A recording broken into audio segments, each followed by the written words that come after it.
အားလုံးပဲမင်္ဂလာပါခင်ဗျာဒီနေ့ကျွန်တော်တွေးမိတဲ့အတွေးလေးတစ်ခုပေါ့မိတ်ဆွေတို့ရောဖြစ်ဘူးလားမသိဘူးအမေနဲ့ပတ်သက်ပြီးတော့ကျွန်တော်တို့ဒီငယ်စဉ်တည်းကနေပြီးတော့ဒီစူးစမ်းရုန်းကန်လာတော့ဒါတော့အမေဆိုတာတော့ကျွန်တော်တို့မွေးဖွားပြီးတဲ့ကျေးဇူးရှင်လည်းဖြစ်တာပေါ့အခုဒီဘက်ခေတ်တွေထဲမှာလူငယ်တွေကတော့လှုပ်ရှားရုန်းကန်နေကြတယ်အများစုပေါ့80%လောက်သူတို့ရဲ့နောက်ဆုံးရဲ့ရည်ရွယ်ချက်အတွေးခေါ်မိကြည့်တဲ့အခါမှာနိုင်ငံခြားမှာဖြစ်ဖြစ်မြန်မာနိုင်ငံထဲမှာပဲဖြစ်ဖြစ်လှုပ်လှုပ်နေတဲ့လူတွေအကုန်လုံးစူးစမ်းတဲ့လူငယ်အကုန်လုံးရဲ့သူတို့မှာရည်ရွယ်ချက်တစ်ခုတော့ရှိတယ်အများစုပါပဲအဲ့ရည်ရွယ်ချက်ပါလေကျွန်တော်တို့အိမ်ပြန်ကျင်တာပေါ့နော်အိမ်ပြန်ချိန်ပေါ့အိမ်ပြန်ချိန်ဆိုတော့ကျွန်တော်တို့ဒီအိမ်ထီထီဆိုကြပါတော့ကျွန်တော်တို့ငငယ်ကနေခဲ့တဲ့အိမ်ရုပ်ဝတ္ထုပေါ့ရုပ်ဝတ္ထုအဲ့အိမ်ကိုပဲပြန်ကျင်တာလားအိမ်မှာရှိတဲ့လူသားတွေနဲ့လို့ပြန်လဲဆုံတွေ့ကျင်တာလားမိတ်ဆွေတွေကဘယ်လိုမြင်ကြလဲဆိုလိုတာကအိမ်မှာရှိတဲ့မိသားစုတွေထဲမှာအတွေ့အကြုံဆုံးသူကဘယ်သူဖြစ်မလဲပေါ့အဖေလားအမေလားဒါပေမဲ့ယောက်ျားလေးအများစုကတော့အမေလို့ပြောကြမယ်လို့ထင်တယ်ခင်ဗျာကျွန်တော်ဘာဖြစ်လို့လဲဆိုတော့ကျွန်တော်ကိုယ်တိုင်လည်းယောက်ျားလေးတယောက်ဖြစ်နေလို့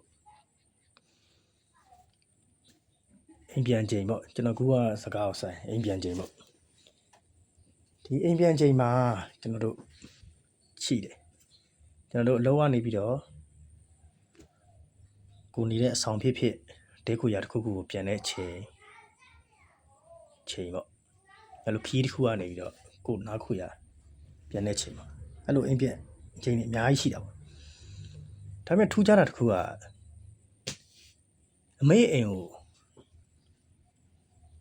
ပြန်တဲ့ချိန်ကတော့ပျော်ရွှင်ဆုံးလို့ထင်တယ်ဒါကျွန်တော်ရဲ့ပုဂ္ဂလိကအမြင်ပေါ့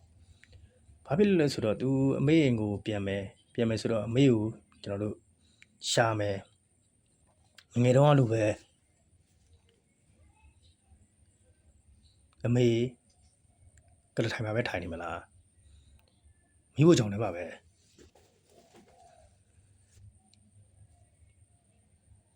သမင်းနေပဲချက်ပြုတ်နေမလားအဲ့ဒါမဟုတ်သူ့ရဲ့အဝိတ်အင်ကြီးတွေပဲဗီဒီယိုတွေကဟာတွေကိုရှင်းနေမလားအဲ့ဒါမဟုတ်လေကျွတ်တွေကိုပဲတက်ရဲ့တိန်းနေမလားဒီအိမ်ရောက်မှာဖြစ်ကျွန်တော်အတန့်ရှင်ဒီပစ္စည်းပဲလင်းနေမလားအဲ့ဒါမဟုတ်လေသူ့ရဲ့မီးတွေနဲ့ပဲစော့နေမလားအမေဖျားရှိခုံနေမလားပရိစိတ်နေမလားအဲ့လိုခံမှန်းပြီးတော့ပြန်ရတဲ့ကျွန်တော်စိတ်ခံစားချက်ပေါ့အဲ့စိတ်ခံစားချက်ဘယ်လိုပြောရမလဲဆိုပီတိပေါ့အဲ့လိုစိတ်ကူးပြီးပြန်ရတဲ့ feeling ကအမိုက်ဆုံးလို့ကျွန်တော်ထင်တယ်ဆိုတော့ဒါအမေနဲ့ပတ်သက်ပြီးတော့ကျွန်တော်တွေးမိတဲ့အတွေးစားလေးကိုမျှဝေကြည့်တာပေါ့